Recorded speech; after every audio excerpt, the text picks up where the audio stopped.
अथ श्री दुर्गा सप्तशती कीलक स्तोत्रम। दुर्गा सप्तशती के आधार पर कीलक स्तोत्र का श्रवण हम कर रहे हैं। सभी को नमस्कार। मैं सूरज प्रजापति, ग्राम निवार मंडी, पोस्ट एसपी जिला उधम सिंह उत्तराखंड से। 94 114 19 113 के नंबर है। पवित्र नवरात्र के समय में दुर्गा सप्तशती के आधार पर माता दुर्गा का कीलक स्तोत्र है। आइए श्रवण करते हैं।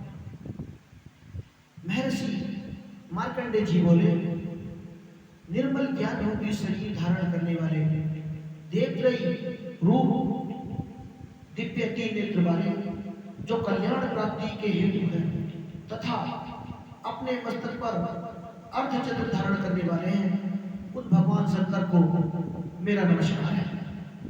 जो पुरुष इन कीलक मंत्रों को जानता है वही पुरुष कल्याण को प्राप्त करता है। जो अन्य मंत्रों को जप कर केवल सप्तशती स्तोत्र से ही देवी की स्तुति करता है, उसको इससे ही देवी की सिद्धि हो जाती है।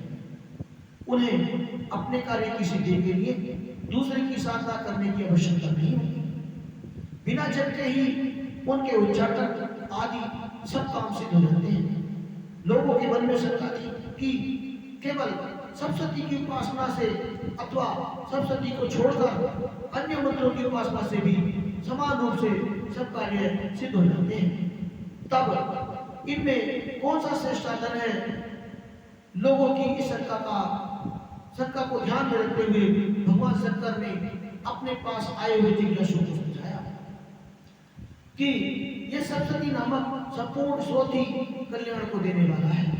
इसके पश्चात भगवान शंकर ने चंडिका के सप्तशती नामक स्रोत को गुप्त कर दिया। अतः मनुष्य को इसे बड़े पुण्य से प्राप्त करना चाहिए। जो मनुष्य कृष्ण पक्ष की 14 अथवा अष्टमी को एकाग्रचित होकर देवी को अपना सर्वस्व समर्पित कर देता है और फिर उसे प्रसाद के रूप में ग्रहण करता है, उस पर देवी दुर्गा प्रसन्न होती है, अन्यथा नहीं होती।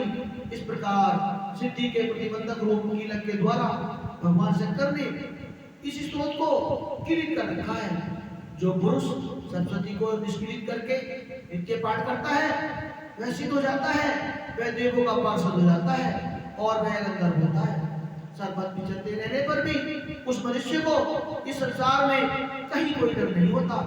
वह आप मृत्यु के वश में नहीं पड़ता और मरकर मोक्ष की प्राप्ति हो जाती है। किंतु इस कीलक की विधि को जानकर ही सप्तशती का पाठ करना चाहिए। जो ऐसा नहीं करता वह नष्ट होता है। कीलन और निष्कीलन संबंधी जानकारी के पश्चात ही यह स्रोत निर्दोष होता है और विद्वान पुरुष इस निर्दोष स्रोत का ही पाठ आरंभ करते हैं। स्त्रियों में जो कुछ सौभाग्य आदि दिखाई देता है वह सब इसी पाठ की कृपा है। इसीलिए इस कल्याणकारी स्रोत का सदा पाठ करना चाहिए। इसी स्रोत का सने सने पाठ करने से भी स्वर्ग फल की प्राप्ति होती है। इसीलिए उच्च स्वर से ही इसका पाठ आरंभ किया जाना चाहिए। जिस देवी के प्रसाद से ऐश्वर्य, सौभाग्य, आरोग्य, संपत्ति, शत्रुनाश तथा परम मोक्ष की प्राप्ति होती है, उस देवी की स्तुति मनुष्य को अवश्य करनी चाहिए। इति कीलक स्तोत्रम समाप्तम। ओम जय दुर्गा। ओम दुर्गाय नमः। माता दुर्गा को मेरा नमस्कार हो। दुर्गा माता का कीलक स्तोत्र आपके सामने प्रस्तुत कर दिया है।